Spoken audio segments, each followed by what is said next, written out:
Good morning to all of you. Welcome back to my channel. If you have not subscribed it, please subscribe it. Press the bell icon. Hit the like button also. Friends, if you are very eager to learn English, then this is the right video for you guys, because I have followed or implemented such type of strategy on myself and I got immense result. Now you can see. Being an Haryanvi guy, it was very typical for me to utter a word in English. But due to such type of practice, I'm able to speak in front of you guys. I'm assuring you, if you are going to follow such type of practice, you are going to get very wonderful results. And definitely in the upcoming month, you are going to be a fluent speaker, or you would be impeccable speaker. Impeccable होता है बिना त्रुटि वाला. तो start करते हैं. ये practice आप कंटिन्यूस बेस पे कीजिए. अगर आपको इस न्यूज़पेपर की पीडीएफ चाहिए तो the Hindu in Telegram channel पे मिल जाएगी आपको, और बहुत सारे ऐप हैं. Just you have to learn vocabulary words and sentence structure from this video and you have to talk with the guys on the platforms. तो यहाँ पे बहुत सारे ऐप मिलेंगे आपको प्ले स्टोर में, जो स्पोकन इंग्लिश के आपको वहां पे पार्टनर मिल जाएंगे. Even I have implemented such type of strategy and this is a continuous practice. और मेंस आंसर राइटिंग के लिए अगर आप यूपीएससी या स्टेट पीसीएस की तैयारी कर रहे हैं तो आपको डायरेक्ट मैं एक आंसर दूंगा जिसको आप एग्जाम में लिख सकते हैं और आप अच्छे जो अंक हैं मास्टर कर सकते हैं, इकट्ठे कर सकते हैं और अकोलेट प्रशंसा भी ले सकते हैं. तो स्टार्ट करते हैं. Sounding the gavel on curative jurisdiction. देखो, गैवल वैसे तो भूमिकर होता है, लैंड टैक्स होता है. अगर इसको एज ए इंडिविजुअल वर्ड देखेंगे तो लैंड टैक्स होता है. बट इंग्लिश ऐसी लैंग्वेज है कि we have to take context, किस कंटेक्स्ट में ये बात की गई है. तो यहाँ पे देखो, अब इसको पूरे को लेते हैं. Sounding the gavel. Sounding the gavel क्या है? हथौड़ा बजाना, बार बार हथौड़ा चलाना, हथौड़ा बजाना. तो ये sounding the gavel on curative jurisdiction. Curative मतलब क्योर क्या होता है? उपचार होता है. क्यूरेटिव जुरिडिक्शन तो उपचारात्मक जुरिडिक्शन. तो मैं आपको हर एक जुरिडिक्शन क्या होता है? आपका जो अधिकार क्षेत्र होता है. एक एक चीज की मैं आपको हिंदी बताते हुए चल रहा हूं and you have to take note of this particular thing.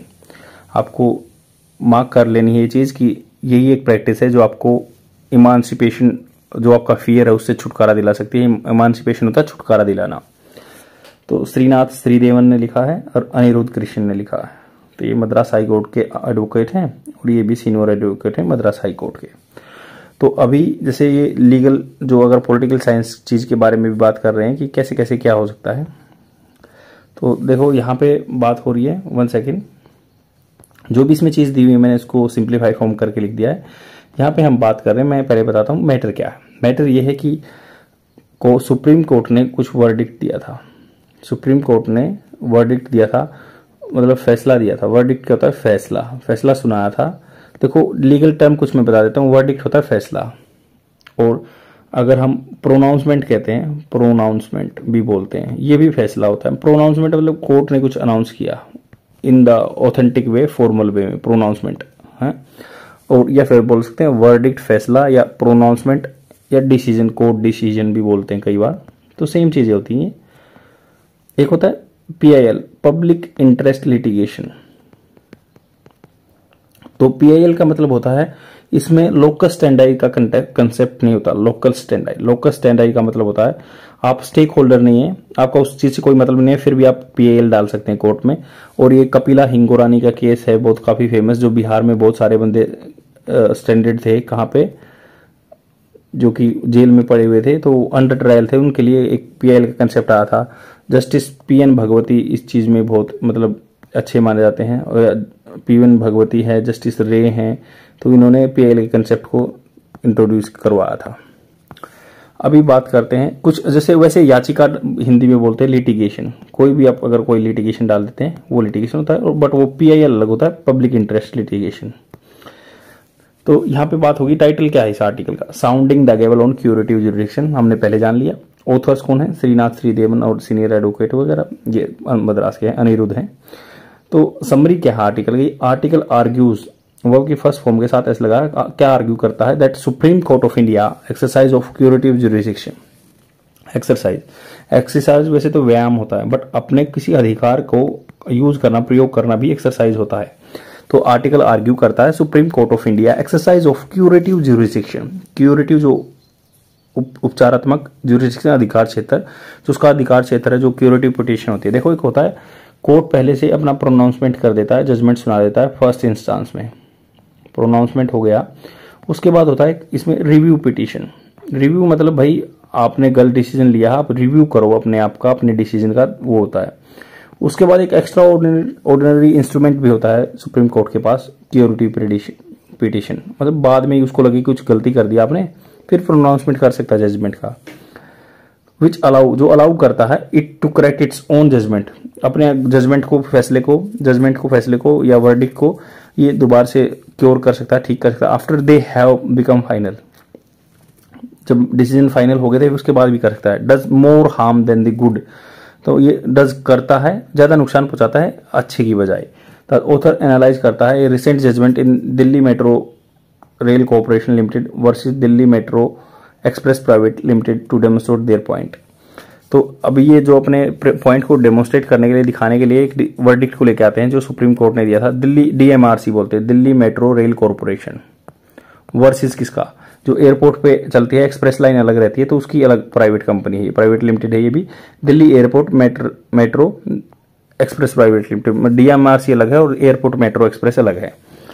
जैसे क्यूरेटिव जुरिडिक्शन क्या होता है? The supreme court introduce curative jurisdiction 2002 में क्यूरेटिव जुरिडिक्शन का एक कंसेप्ट आया था, पहले नहीं था ये। Which allow to correct its own judgement after they become final. The power is distinct होता है मतलब अलग, बिल्कुल डिफरेंट। जैसे किसी बच्चे ने मान लो डिस्टिंक्शन लेता, कोई एक्सेप्शनल लेवल पे जाके नंबर लेता है तो उसको बोलते हैं इसको डिस्टिंक्शन प्राप्त हुआ है।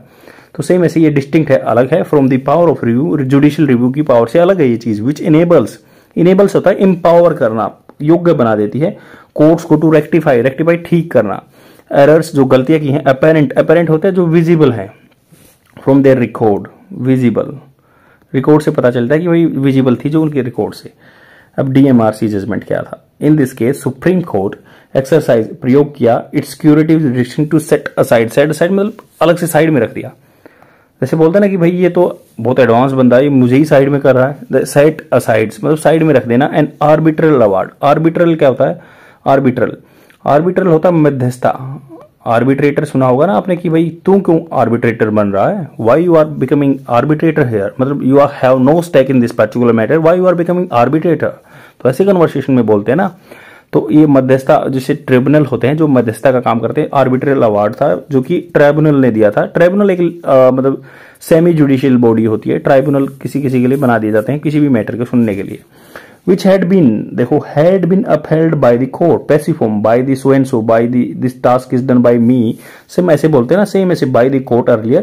तो which had been upheld, देखो had been वर्ब की थर्ड फॉर्म, ये पैसिव फॉर्म में है, जो पास्ट में कर चुका था, ये काम कर चुका था by the court earlier, the court interfered होता है भाई हस्तक्षेप करना, बीच में टांग अड़ाना।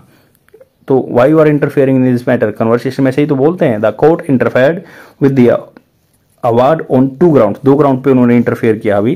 दैट इंटरप्रिटेशन का अर्थ निकालना, मान लो किसी चीज को इंटरप्रिटेट करना क्या होता है, उसको सिंपल वर्डों में समझाना। Interpretation of the termination close, जो टर्मिनेशन क्लोज एक वाक्यांश था, वाज परवर्स होता है बिल्कुल हट्टी, जिद्दी या मतलब बिल्कुल खराब, जो मतलब रेजिलेंट ना हो, अपने आप को फ्लेक्सिबल ना करे, बिल्कुल कड़ा था। And second that arbitral tribunal, जो आर्बिट्रल मध्यस्थता ट्रिब्यूनल था, ट्रिब्यूनल क्या होता है, semi judicial body, had ignored the vital evidence, vital होता है इंपॉर्टेंट, पिवोटल, जो खास जो एविडेंस थे, सबूत थे, उनको इग्नोर कर दिया था ट्राइब्यूनल ने। और कोर्ट ने इसलिए इंटरवेन किया कि भाई जो पहले था ना वो गड़बड़ डिसीजन दिया गया और ये जो ट्राइब्यूनल ने फैक्ट्स को इग्नोर कर दिया था। अब प्रॉब्लम क्या है, प्रॉब्लम किस चीज से रहती है?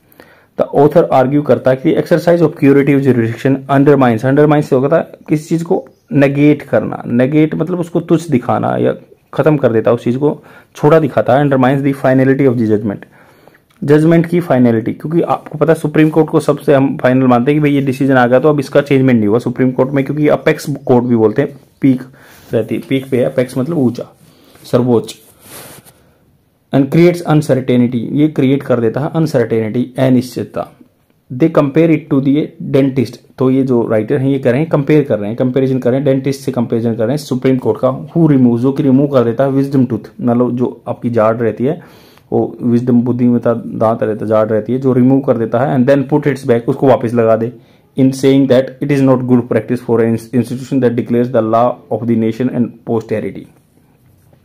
मतलब ये बात कह के कोई आपकी डेंटिस्ट है, सुप्रीम कोर्ट को कंपेयर कर रहे हैं राइटर कि भाई वो निकाल देता है दांत, बाद में बोलते हैं कि मैं लगा दूंगा, ये क्योंकि ये क्या है, ये अच्छी प्रैक्टिस नहीं थी for institution as a organisation that declares law for the nation, जो कि डिक्लेयर करता है पोस्टेरिटी, उस इंस्टीट्यूट के लिए अच्छी नहीं है जो ऐसी बात कर रहा है सुप्रीम कोर्ट के लिए, क्योंकि जो डिक्लेयर करता है लॉ को, कानून को, फॉर द नेशन, पूरे देश के लिए कानून बनाता है ना, पोस्टेरिटी होता है अपने लीनिएज के लिए, लीनिएज मतलब आपकी आने वाली पीढ़ियों के लिए जो रूल बनाता है, वो इतनी गलती कैसे कर सकता है। Guidance and strength, authors expect करता है Supreme Court of law to provide guidance देगा, दिशा निर्देश देगा, स्ट्रेंथ मजबूत करेगा। To be a beacon, beacon मतलब होता है देखो जो पाथ प्रदर्शक होता है ना, स्पेशली एयरपोर्ट पे यूज होती है, जो लाइट घूमती रहती है ना, उसको बीकन बोलते हैं, तो ये पाथ प्रदर्शक का काम करते हैं। To be a beacon of law, पाथ प्रदर्शक के लॉ का। They argue that exercise of revisiting one one's decision is good for individual, मतलब कोई individual as a human being, अगर आप मान लो कोई डिसीजन ले लिया, रिविजिटिंग करते हैं, आप दोबारा से देखते हैं भाई क्या मैंने गलत डिसीजन लिया, सही लिया, but not for an institution, मतलब ये इंस्टीट्यूशन के लिए नहीं होता, दैट डिक्लेयर्स द लॉ, जो कि कानून बनाता है। दे कोट करते हैं जस्टिस जैक्सन की जो एक मतलब जज थे, उनका जैक्सन की बात कहते हैं कि saying that the supreme court is not final, supreme court final नहीं है, बिकॉज इट इज इनफॉलेबल। तो इनफॉलेबल है मतलब ये गलती नहीं कर सकता, इनफॉलेबल है जो गलती नहीं कर सकता, कभी गलती नहीं कर सकता। तो ये कह रहे हैं कि भाई जो जस्टिस जैक्सन ने ये बात की कि सुप्रीम कोर्ट इसलिए फाइनल नहीं है कि वो गलती नहीं कर सकता, but it infallible because it is final, तो ये इसलिए गलत नहीं है क्योंकि ये फाइनल डिसीजन होता है, मतलब फाइनल डिसीजन यही होना है, तो इसलिए इसको गलत नहीं बोल सकती। Infallible because it is final, final है तो गलत कैसे हो सकता है, ये बात है। कंक्लूजन की बात यह है कि ऑथर बात कहता है कि कंक्लूड करता है कि सुप्रीम कोर्ट से exercise of curative jurisdiction lakhs the constituency मतलब एक ही परसिस्टेंट नहीं है, वेरिएबल है, बार बार डिसीजन बदलता रहता है। ग्राविटास होता है विद डिग्निटी, मतलब सम्मानजनक नहीं है, डिग्निटी होता है सम्मानजनक।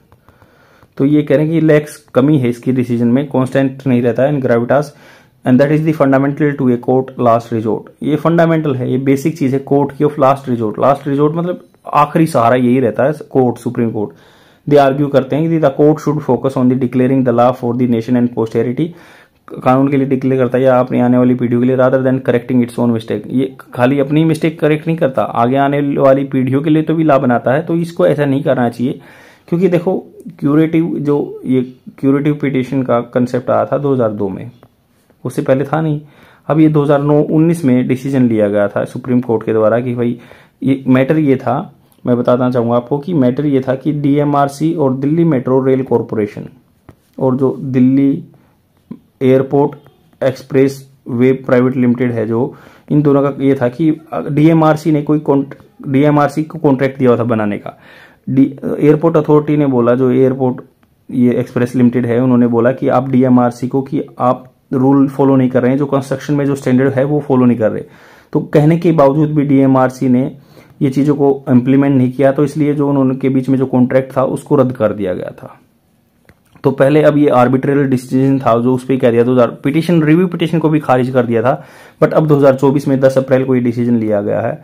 इन्होंने बोला कि भाई ये तो ऐसे ऐसे है और ये गलती से हमें से डिसीजन लिया गया, इसको ठीक करें। और जो दिल्ली एयरपोर्ट अथॉरिटी वगैरह है वो यूनिलैटरली किसी कॉन्ट्रैक्ट को एंड नहीं कर सकती अगर स्टैंडर्ड फॉलो नहीं कर रहे हैं। तो अभी ये कह रहे हैं कि ऐसे कोई इंस्टीट्यूशन ऐसे करता है जो पोस्टेरिटी लीनिएज के लिए भी रूल बनाता है, तो इंडिविजुअल गलती कर सकता है। How can it possible as a institution supreme court ऐसे गलत डिसीजन कैसे ले सकता है? क्योंकि वहां तो एक आदमी का जो जूरिस्प्रूडेंस नहीं चलता, देयर यू विल हैव मतलब अच्छा बेंच होता है 3 का 5 का जो भी है। तो आज के लिए इतना ही। प्लीज ये कंप्रेहेंसिव अपने मेंस आंसर राइटिंग में लिखिए और आपको अच्छे मार्क्स गेट होंगे। शेयर जरूर कर देना और लाइक कीजिए, कमेंट कीजिए ताकि मुझे पता चल सके कि कहाँ तक मैं आप लोगों की हेल्प कर पा रहा हूँ। Thank you very much, bye.